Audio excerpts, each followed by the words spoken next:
یا رسول اللہ یا حبیب اللہ. میں وہ ایک بچہ تمہارے سامنے پیش کروں.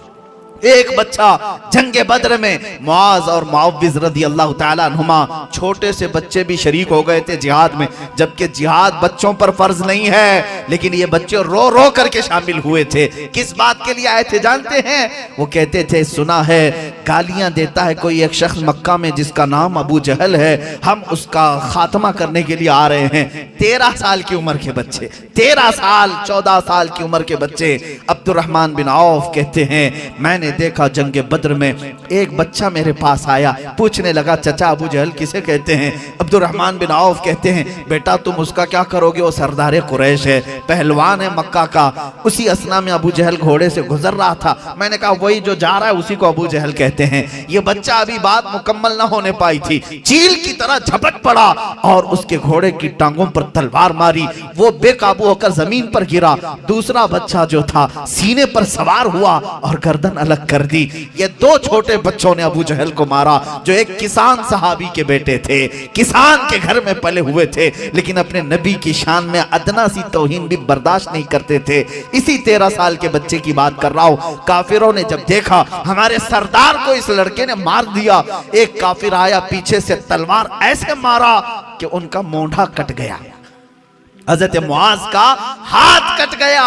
ایک ہاتھ کٹا لیکن پورا نہیں، بغل کی چمڑی سے لٹک رہا تھا، ہڈی کٹ گئی، تلوار اندر گھس گئی، لیکن ابھی بغل کی چھوٹی سی چمڑی سے ہاتھ لٹکا ہوا تھا. اللہ اللہ اس کے جذبے کو ہزاروں سلام. اس نوجوان بچے نے تلوار دوسرے ہاتھ میں لی، پھر میدان میں جمع ہوا، ہاتھ لٹک لٹک کر کے سامنے آ رہا ہے اور وہ تلوار لہراتا ہوا پھر آتا ہے کوئی جو میرے نبی کو گالی دیتا آجا میرے سامنے. بڑے بڑے کافروں کو للکارتا ہے بچہ. صحابہ کہتے ہیں ہم نے ایک منظر یہ بھی دیکھا، اے جوانوں عیاشیوں میں رات گزارنے والے، پوری رات گیم کھیل کر کے اپنی راتوں کو تباہ و برباد کرنے والے، اجنبی عورتوں سے چیٹنگ کرتے، اپنے رب کو ناراض کرنے والے. ایک بات سن لو، اس میدان بدر میں وہ 13 سالہ بچہ کس بات کا اعلان کرتا ہے؟ تلوار ہاتھ میں لے کر لڑ رہا تھا، ہاتھ لٹک لٹک کر کے سامنے آ رہا تھا. صحابہ کہتے ہم نے ایک منظر یہ بھی دیکھا کہ اس بچے نے اپنا ہاتھ پیر کے نیچے دبایا اور کھینچ کے نکال دیا اور یہ کہا مجھے اس ہاتھ کی ضرورت نہیں جو میرے رب کی رضا حاصل کرنے میں خلل اندازی کر رہا ہے، جو خلل پیدا کر رہا ہے، بار بار لٹک کر کے سامنے آ رہا ہے. مجھے اس ہاتھ کی ضرورت نہیں. جس بچے نے اپنے جسم کا پارٹ الگ کر دیا صرف اس لیے کہ رضائے الہی میں خلل نہ پیدا کرے. ہم نے تو پتہ نہیں کتنی بے حیائیوں کو اپنی زندگی میں ڈال رکھا ہے جو ہمیں اپنے مولا سے بھی دور کر رہی ہے، اپنے رسول سے بھی دور کر رہی ہے. تو میں واسطہ دیتا ہوں بدر کے اس شہید صحابی کا، اگر تمہارے اندر یہ خرابیاں ہیں تو آج ہی نکالو، عہد کرو اور توبہ کرو.